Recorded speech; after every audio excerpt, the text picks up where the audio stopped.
e iria fechar a igreja. E aí você vê, né,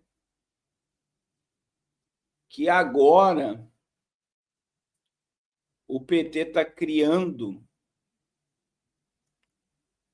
um mecanismo de se aproximar dos evangélicos e de ensinar, né, os militantes de esquerda a como se comportar diante dos evangélicos, e eles querem uma aproximação absurda com os evangélicos. E aí eu fico preocupado, irmãos.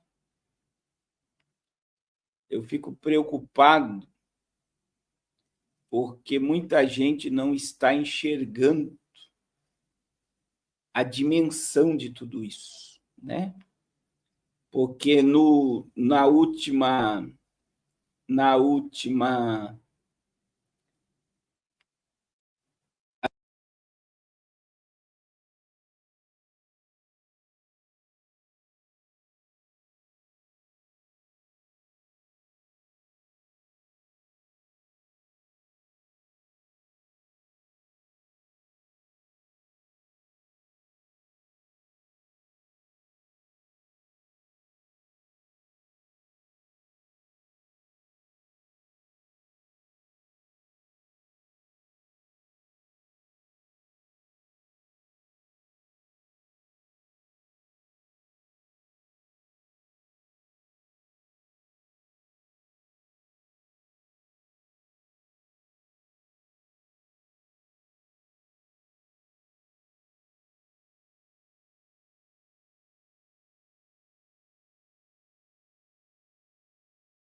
consegue caminhar aqui. Sangue de Jesus tem poder. Aí você vê que na última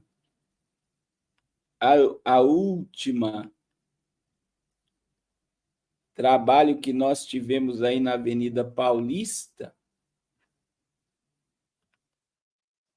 nós tivemos aí o pai de santo trazido pela Michele Bolsonaro acima do palco, porque os evangélicos ou os cristãos estão se aproximando das religiões para ganhar voto. E o PT, sabendo da sua rejeição entre os evangélicos, ele tenta aí uma aproximação, né? Ele tenta uma aproximação para mudar o discurso. Essa é a ideia.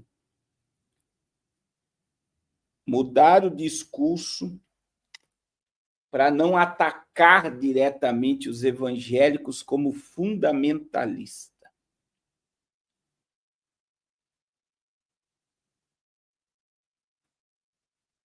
Olha só o nível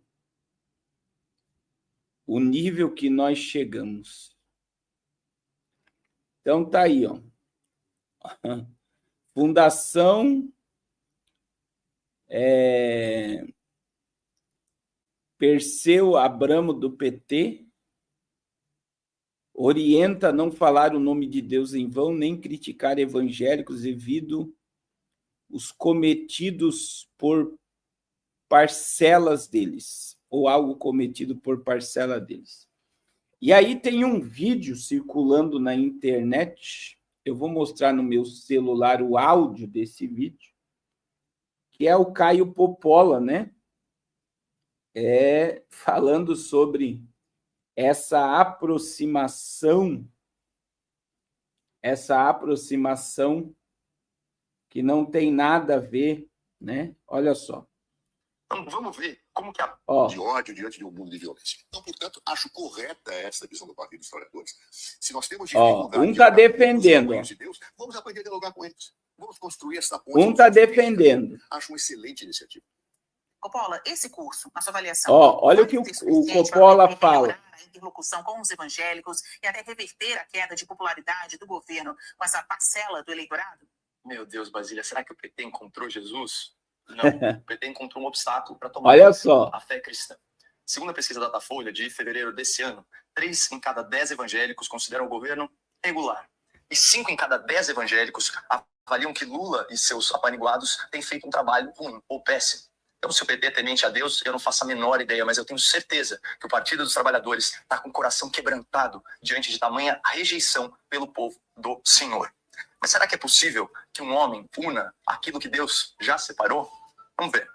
A maior liderança do PT é o senhor Lula da Silva, antigo hóspede da Polícia Federal, e foi condenado por corrupção de forma unânime por 10 juízes de direito em 3 instâncias da Justiça, antes que as suas ações penais fossem anuladas por ministros do Supremo Tribunal Federal.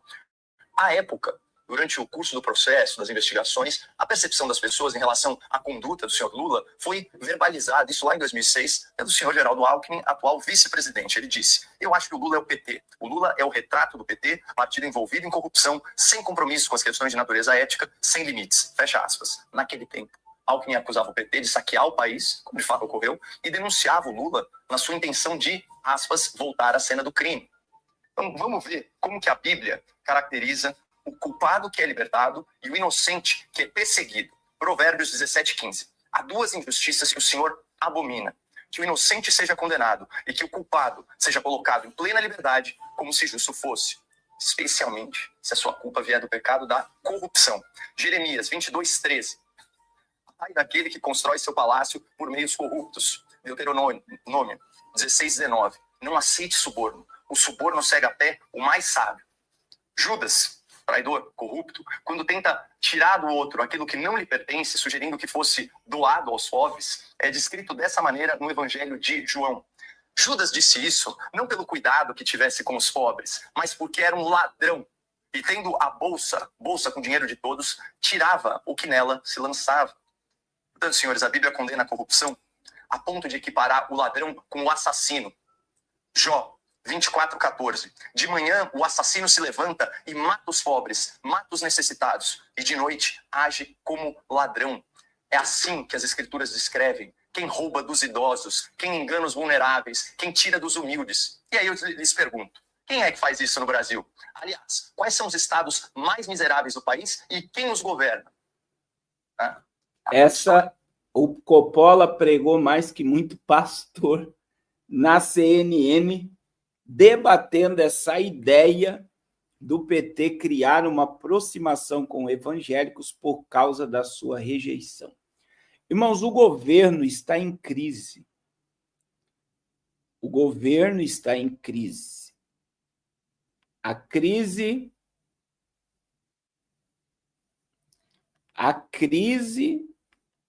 que nós estamos vendo, né? A crise que nós estamos vivendo, a questão começou lá na China, né? Na China, e através do que o Lula e a Janja falaram, o vazamento da informação foi preciso, foi de alguém do governo que vazou a informação. Nós estamos diante da crise do INSS, que está insuportável, não tem como eles botar pano quente em um rombo gigantesco como esse.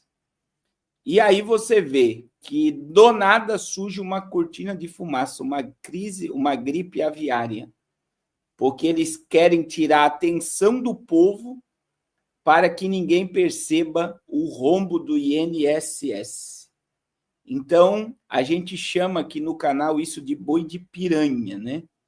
O que seria o boi de piranha? O boi de piranha é justamente o que os boiadeiros fazem quando eles vão passar a boiada num rio carregado de piranha.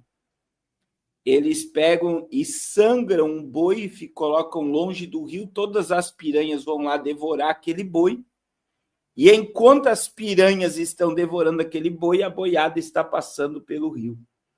Então, o governo está criando bois de piranha para que o povo enxergue o que eles querem que o povo enxergue, para eles desarticular toda essa corrupção que está no país. E existe algo muito forte aí que o Gilmar Mendes fez, irmãos. Hoje quarta-feira, teve um protesto aí, né? Porque o Gilmar Mendes derrubou uma emenda que iria beneficiar vários MEIs, e ele vai trazer aí prejuízo tanto para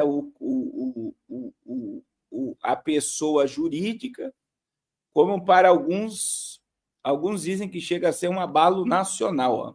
Secretário diz que consignado do CLT impactará pouco a inflação. Banco Central tem subido juros para conter a inflação e a preocupação com o aumento da circulação de crédito na economia. E aí vem um momento, irmãos, em que, deixa eu achar a matéria, né, do Gilmar Mendes aqui, que está ligado a isso, mas deixa eu... Foi numa canetada...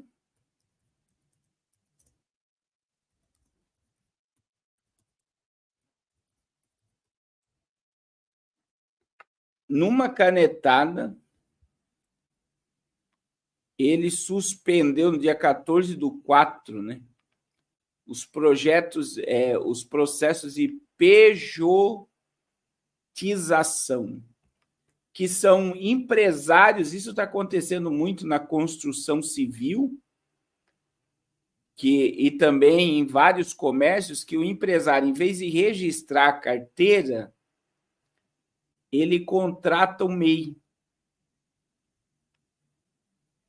E o que isso significa? O MEI, ele tem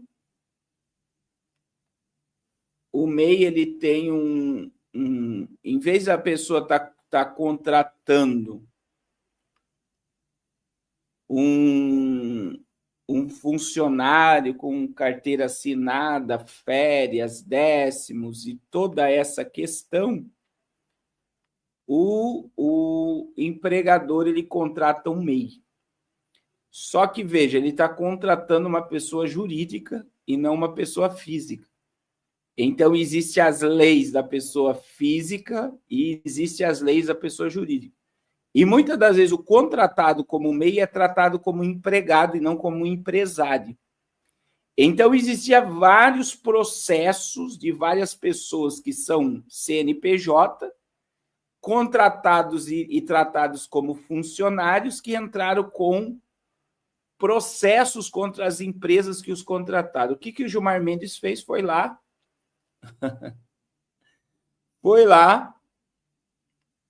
e derruba, né? Derrubou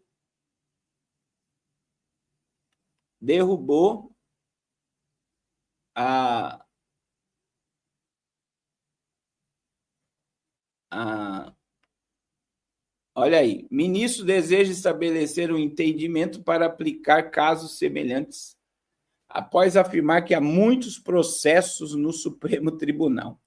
Olha aí, ministro Gilmar Mendes, do Supremo, suspendeu todos os processos que tratam de pejotização do trabalho, ou seja, a licitude da contratação de um profissional autônomo para prestar serviços.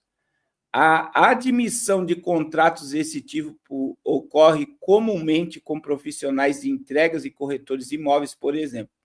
O Supremo Tribunal discute um caso concreto nesse sentido, que trata de vínculo de emprego entre corretor e uma seguradora.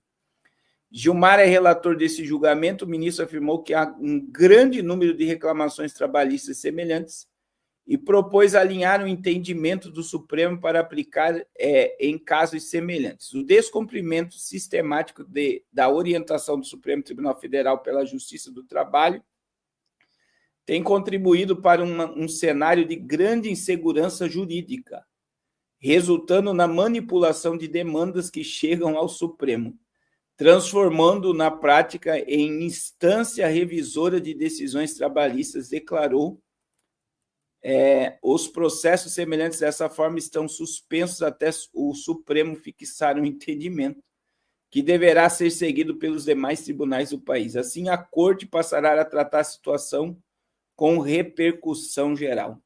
O que o Gilmar Mendes fez, irmãos? Eu acredito que tinha algumas empresas gigantes sendo prejudicadas, que em vez de eles contratarem uma pessoa, eles estavam contratando um CNPJ, e ele derrubou todos os processos até haver uma revisão na Suprema Corte, para chegar a um entendimento para tratar todos os casos iguais. E isso trouxe insegurança jurídica. E quarta-feira agora nós tivemos um protesto gigantesco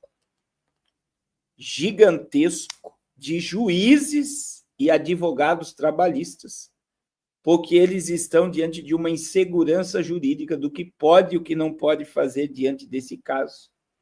E isso que o Supremo fez paralisou uma multidão de processos, porque simplesmente não tem como julgar, não tem como condenar, absolver nenhum trabalhador que foi prejudicado pela canetada do Gilmar Mendes. E aí você vê, irmãos, que muitos trabalhadores foram prejudicados com uma simples canetada. Infelizmente, eu digo como Absalom, né? Filho de Davi, que saiu gritando: não há justiça na terra. Não há justiça